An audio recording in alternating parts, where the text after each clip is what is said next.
Good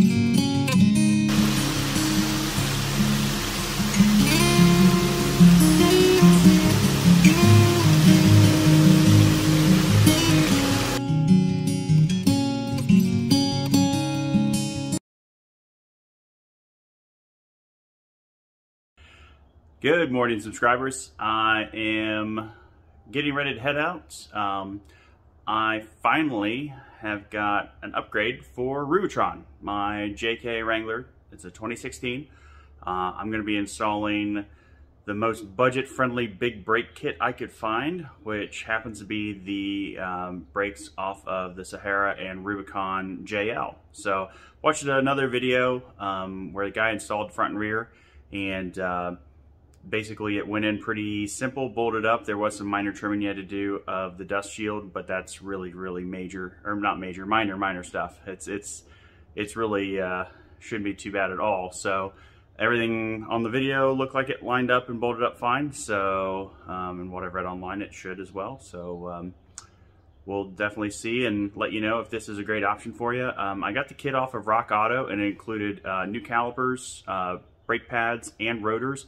And with shipping and the core charge, it was just shy of 400 bucks, which is about $150 cheaper than like the TerraFlex big brake kit and others that are out there. So I will show you a size comparison when we get there to my folks' house and get this thing on the lift, because it's substantial. Like, the rotors are about an inch bigger, which I know that doesn't sound like much, but in braking, that's a big upgrade. Also, too, the calipers are huge. They're just massive. Why Jeep didn't do this from the factory, I know it saves money to them, but they know that we're going to lift these, put bigger tires on them, that kind of stuff. So kind of a wish you would have done this manufacturer kind of thing. So I'm going to get rock and rolling. Got to go to the parts store, get brake fluid and some other odds and ends. Also, I'm going to be installing an oil catch can on the JK, help with the PVC valve, and get some other stuff. Going to try and work on my 2500 Ram as well. Heated seat went out on the driver's side, so probably just a loose connection in there. Got to tear open the seat and fix that. And then the four-wheel drive light's not coming on, so I'm wondering if the axle disconnect is goofed up on those, because apparently that's a pretty common problem on the second-gen Cummins. So got a busy day, a lot of little projects to do, and hopefully get them all knocked out. So we'll see you in the next segment. All right, everybody, so we are here at my folks' house. Got the Rubicon there on the hoist. And basically what I'm going to do now is zip off the tires, get those out of the way, jack it up a little bit more, get it on its safety stands, and then we are going to get to the brake install. Alrighty, so I know you can't see it in the video, but just zip the wheels off. We'll need a 19mm deep socket to get those off. I'm using electric impact. If you do have to break the lug nuts, make sure with like a breaker bar or tire cross or something like that, make sure to do it on the ground, because if you have it lifted up, either jacked or on a hoist, of course, when you try and torque those lug nuts off, they're going to spin on you. So going to lift it up, and let's get to the brake install.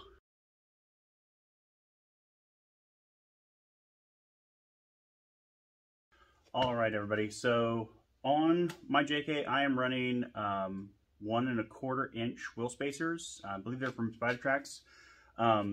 So with these, got to zip these off here real quick, and uses the same lug nut size as your regular lugs. The main thing you want to do on these is, one, make sure that you're using anti-seize on the back plating, because this will like to get stuck to the rotor.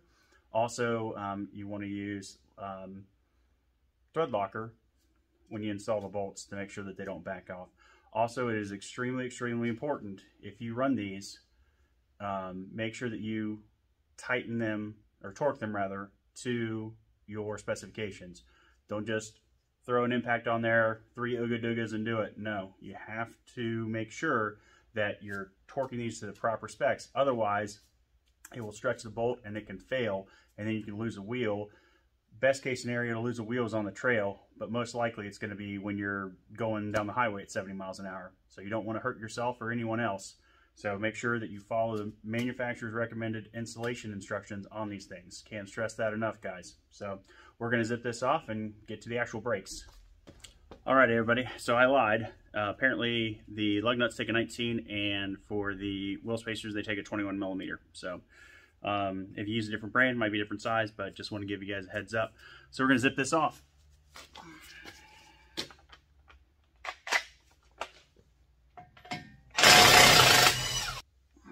Alrighty, simple as that. Now the fun part is actually getting the wheel spacer off. So hopefully my anti-seize worked and it'll come off nice, but sometimes you gotta pound on them.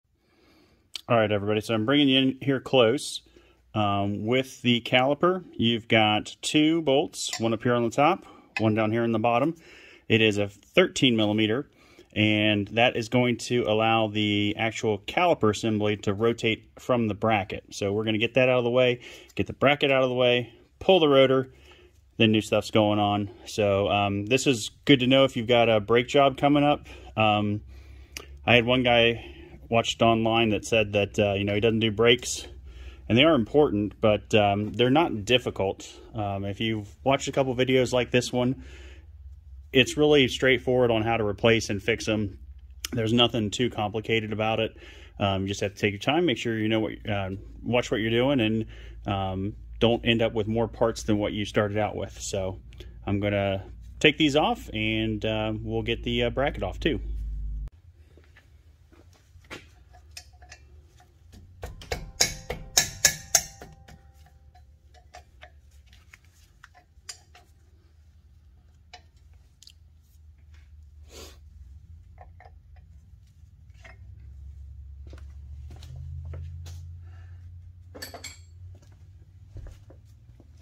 All right, guys, I don't know if you can see me very well or not, but this bolt is spinning when I'm trying to turn this nut, so it's not coming loose. So then I've got to get the right size of wrench. It looks like this one is a little bit too wide. So I gotta go find another wrench that will slide right in there and stop it from spinning. This size is gonna be a 15 millimeter, so it's a little bit bigger than the outside. The snow's falling off the garage, so it's making a little bit of racket there. But basically, we'll get this off here. Alrighty, guys, so I got this one broke. Had to search through a couple different wrench sets to find the right one. Ended up using a 5/8, and it was thin enough that it would fit in here, but at the same time it would hold the nut still while I was turning it on the bolt. So sometimes, even though you got the right size tools, you got to play around a little bit. Might have to modify something for it to work. But once it's loose, that piece just comes screwed out, and I don't know if you can see that or not, but it came with some anti-seize from the factory. So now let's just get the bottom one done.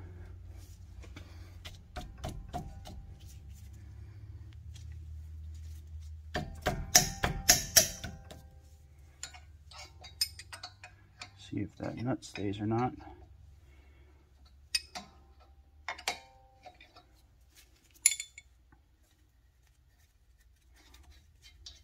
You can see here on the bottom, that one didn't move, so you didn't need the other wrench.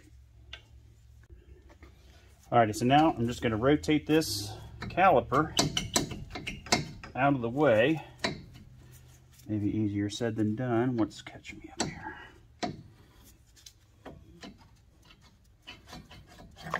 Okay, so that came off. I'm going to disconnect my ABS line. Give me a little bit more working room here. Pop that out. And then we're just gonna set that on the control arm, and it's just gonna hang out there for a second. So now you can see I have pretty good life left on my pads. So, but I could tell that the pedal, when you push it to the ground, it was having a little bit of trouble stopping these 35-inch tall tires. And if you ever wanted to go to larger ones, then you definitely want to upgrade to a bigger brake kit. But yeah, these look like they were doing what they're doing and working pretty well. All right, everybody, so the bolt size to remove this bracket here is going to be a 21 millimeter, and then I've got my electric ratchet rather, try and get these off. So we'll see how difficult or easy this is. And these ones are on there. So I'm actually going to switch up to, I think, a breaker bar, and we'll try and get these off. All right, everybody, so I got these loose here with the breaker bar and that 21 millimeter socket. So we'll get the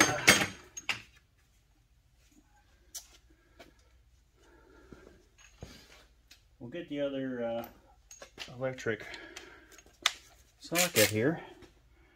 Zip these off.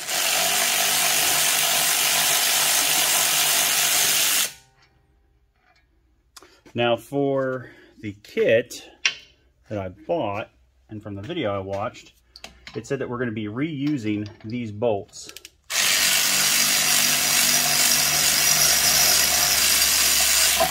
Whoops.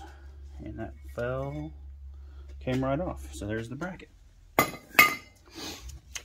So yeah, I guess there's another kit this guy bought that it came with new hardware for that, but because of the bracket mounting, they would stick out and almost come in contact with the rotor. So now the fun part of getting the rotor off, I'm here in the rust belt, so I have to tap on it a little bit and see if we can't get it off. So that might take me a minute, so hang out and enjoy.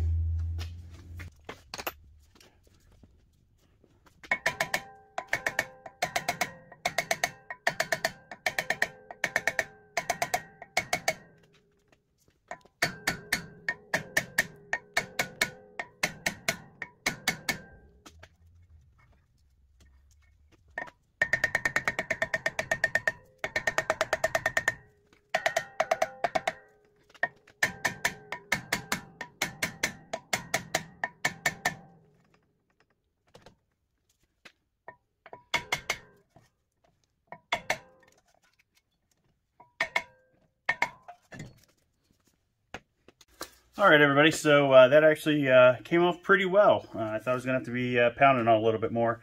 As you can see in the last section, basically hitting where the studs aren't, you're going to go around the hub, and all you're trying to do is just break up the rust welded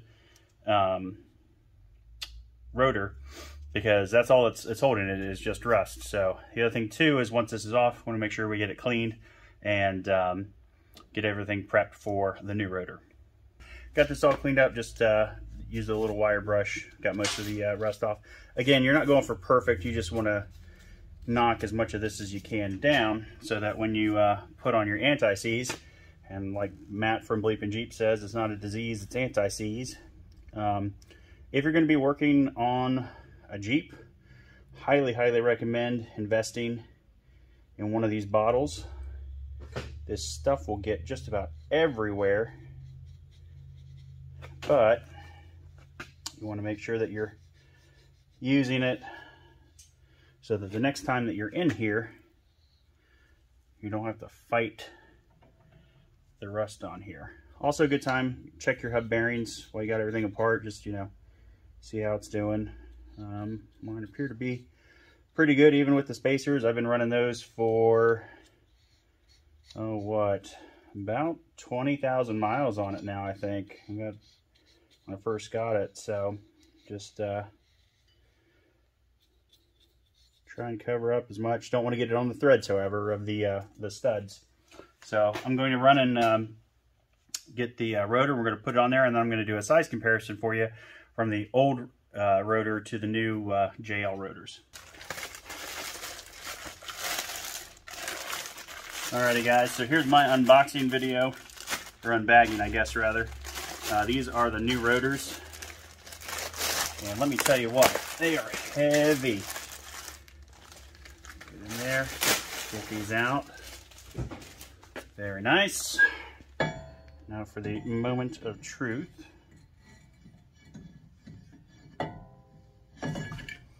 Hey, they slide right on. Awesome. Kind of knew that they would. But I just thought of something. We're gonna have to trim this dust shield according to that other one, but I want to give you guys just a visual real quick to show you the difference in size between the stock JK brakes and the JLs. All right, so as you can see, got the stock JK brakes on there, and then the JL ones are behind it. So they're pretty similar in size. It's not flat up there, but maybe this is a better demonstration of how much you got. So you got about a finger width, so that's probably about, what's that, an inch? I mean, it is an inch more in diameter of rotor. So that's a little bit. Also too, this one is thicker. So you can see in the metal wear. So this is going to allow you to have more clamping power on the rotors, and that's why it's got the dual piston calipers.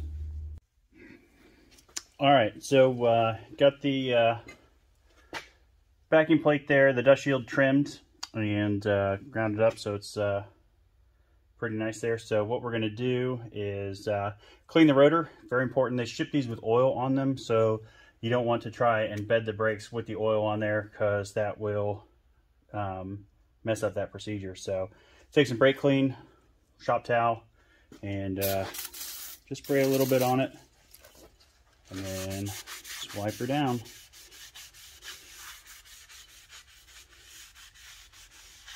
Actually, I did just think here. So see all the stuff that comes off of these. So I probably should spray paint those dust shield that way so it doesn't start to rust. So we'll do that real quick.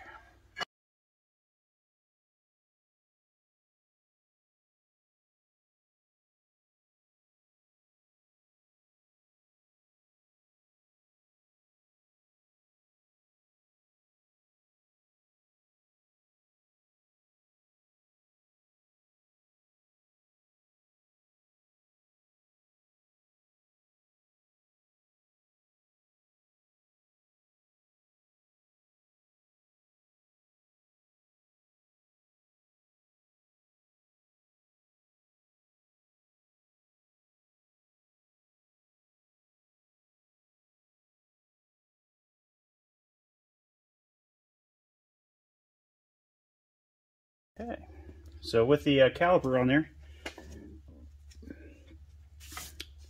it's going to look pretty nice. Of course, it's red. I spray painted those, so that adds like 15 horsepower or something like that. So we're going to get these tightened down, and then pop these off, pop the caliper off, switch out the brake line, and get the pads installed. And this side will be done, and then for you guys it'll be just a snap of the fingers basically, but then for me it'll be about another hour. So I'll get to working on this and give you my final thoughts.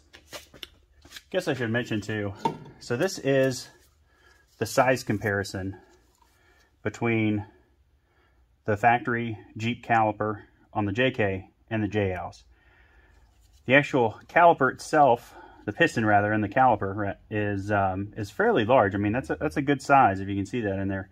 But this one is a dual piston caliper, so you get more surface area and better clamping force on the rotor, which means better stopping. All right, guys. One of the things that I told you want to do at the beginning of the video is definitely torque everything down. Common mechanic issue is that we like to put stuff down and can't find it. So I just spent about 5 minutes looking for the socket for this damn thing.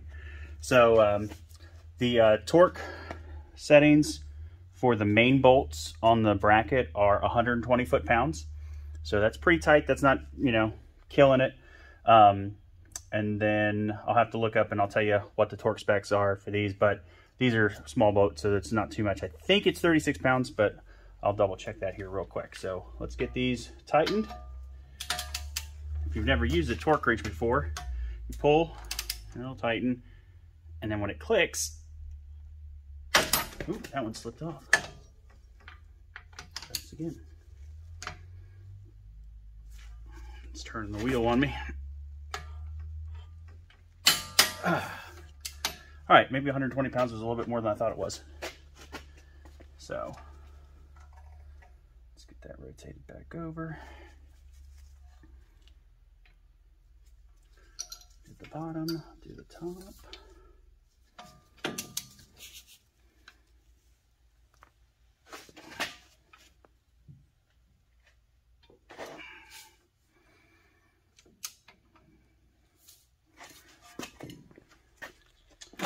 Bad thing about this is finding the right leverage.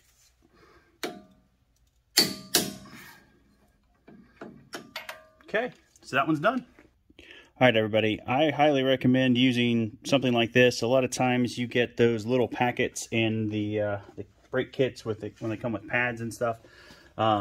Get your bigger tube of this. It's $8, $10, something like that. Because typically I run out with those little packets, and I've had this one for a little while and seems to work pretty well for brake jobs. So I've got the slider pads in here installed. So what we're going to do is lube these up, because that's where the pad's going to sit there. And my light just died, so I have to get the other one. But we'll throw the pads in there, and basically you want to compress them with your hand and make sure that they spring back. If they don't spring back, then it's probably going to drag and you need to adjust something. But if they pop back out like they're supposed to, should be good to go. Also, I'll put a little bit of this on the pistons here so that they get it, and then lubricate on the back side of the pad so that when it comes time to take it off, it comes off easy.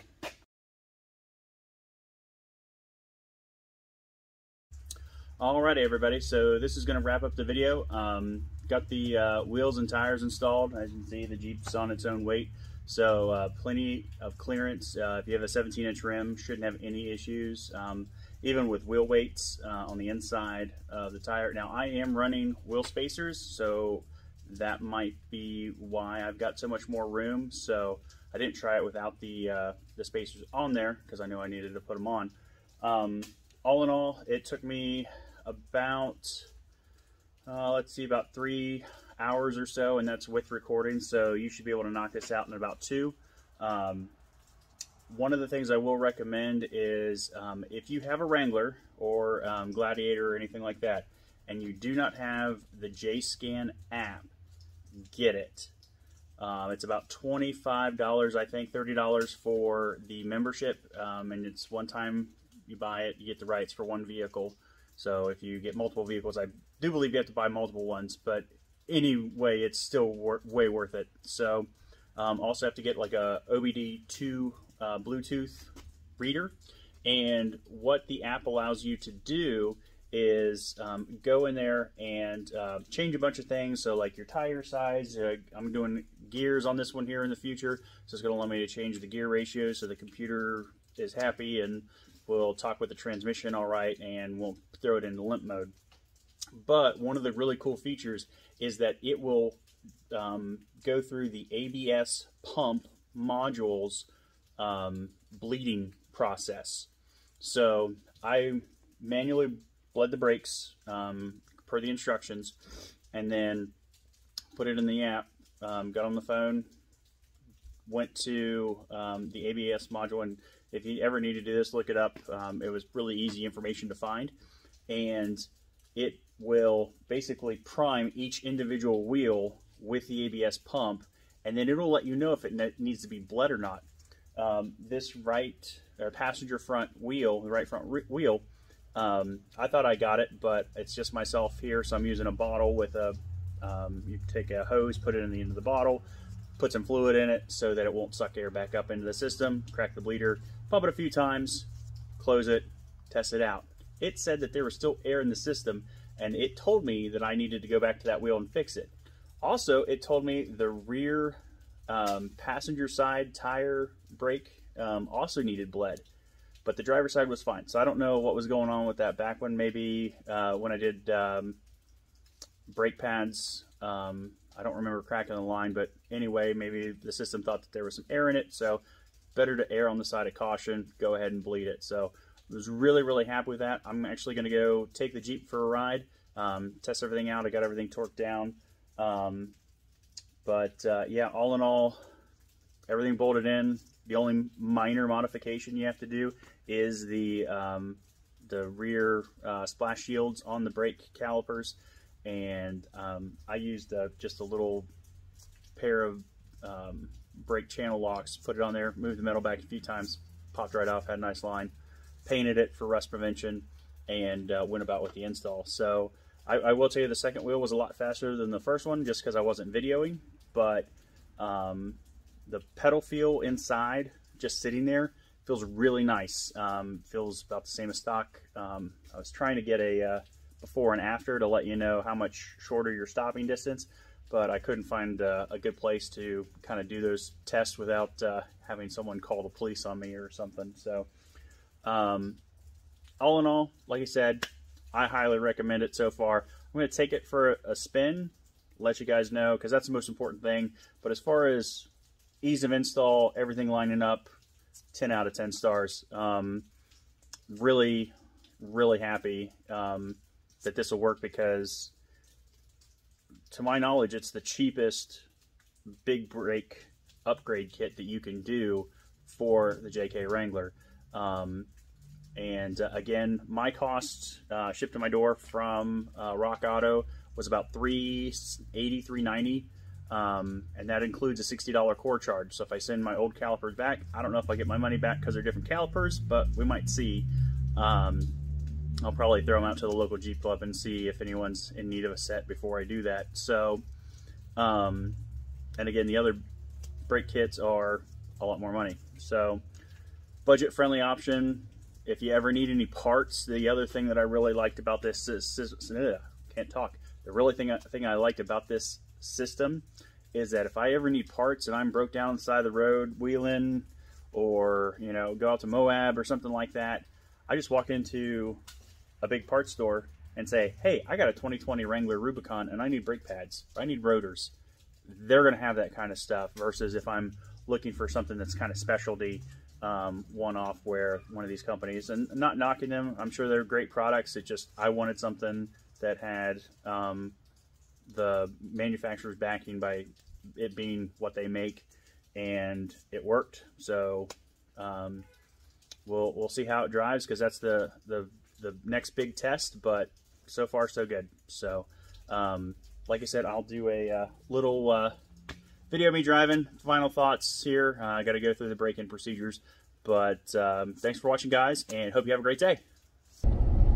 All right, everybody, so I am headed home, and did a little bit on the Ram truck. Didn't videotape any of it because I thought it was going to be more of a project than what it actually ended up being. The four-wheel drive light indicator wasn't coming on, so I thought that it was a vacuum leak on the truck. Excuse me. So crawled up underneath there, fully expecting stuff to be disconnected, and the switch had come off. So that was a really simple fix, just plug it back in. It did look a little corroded, so might have to replace that in the future, but for right now it's working good. The next thing I worked on was the heated leather seats in the Ram had stopped working. It was giving the error flash on there that said it was a loose circuit.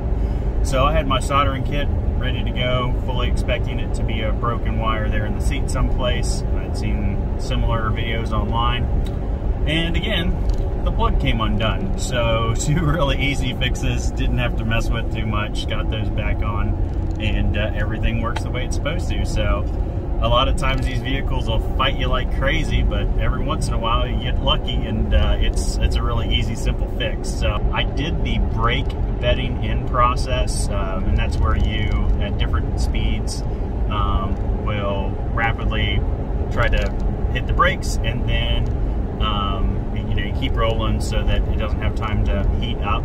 And basically what it does is it melts the pad material enough so that it will adhere to the rotor. Also gets rid of any oils or anything that might be still on the rotor even after you've cleaned them. So when I first got pulled out, it was a little spongy, and I was like, okay, well, see what's going on. But now, I just stop there. It's pretty firm. So I think I'm gonna have my wife help me bleed the brakes one more time, just to make sure.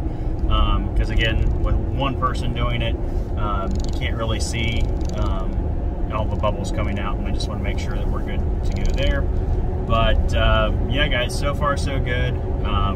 Enjoying the brakes on there. The pedal feel is good. It's comparable to what you had before as far as pedal feel, maybe a little bit less, but you can tell that the brakes are grabbing more than what they were with the stock setup. So, and that's exactly what I wanted. Like I said, everything went well. Liking it so far, and if you have any questions or comments, please leave them in the squawk box below, and we'll see you on the next one. So I'm driving home, and just gonna take her easy for a while and listen to some tunes. Have a good one.